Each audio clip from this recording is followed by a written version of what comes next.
இது நம்மளுக்கு எல்லாருக்கும் ரொம்ப நாளாவே ஒரு டவுட் இருந்திருக்கும். எனக்கும் ரொம்ப நாளாவே இருந்துச்சு. ஆம்புலன்ஸ்ல ஏன் வந்து தலைகீழ அதாவது நம்மளால ரீட் பண்ண முடியாத லெவலுக்கு இந்த மாரி எழுதியிருப்பாங்க ரிவர்ஸ்ல.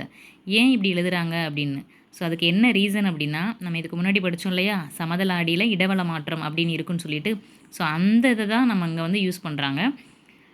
பின்னாடி எழுதப்பட்ட வார்த்தையோட எழுத்துகள் வந்து முன்னாடி செல்ற வாகனத்தோட கண்ணாடியில வந்து இடவல மாற்றம் காரணமா தான் வந்து அந்த ஆம்புலன்ஸ்ன்னு கரெக்ட்டா தெரியுமாம்.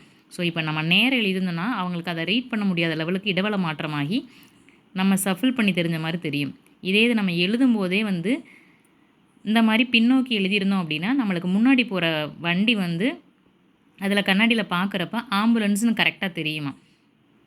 ஏன் அப்படின்னா, நம்ம ஆம்புலன்ஸ் வந்து எவ்வளோ வேகமா, என்ன ஒரு எமர்ஜென்சிக்காக போகும்னு தெரியும். ஸோ, அதனால தான் வந்து ஆம்புலன்ஸ் அப்படின்றதில வந்து பின்னோக்கி எழுதியிருக்காங்க. இது வந்து என்ன பண்பை யூஸ் பண்ணியிருக்காங்கன்னு கேட்டா, சமதள ஆடியோட இடவல மாற்றம் அப்படின்ற பண்பு தான் அங்க யூஸ் பண்ணியிருக்காங்க. ஸோ, எல்லாரும் தெரிஞ்சுக்க வேண்டிய அவசியமான ஒண்ணு. நெறையவே பேருக்கு தெரியாத ஒண்ணு.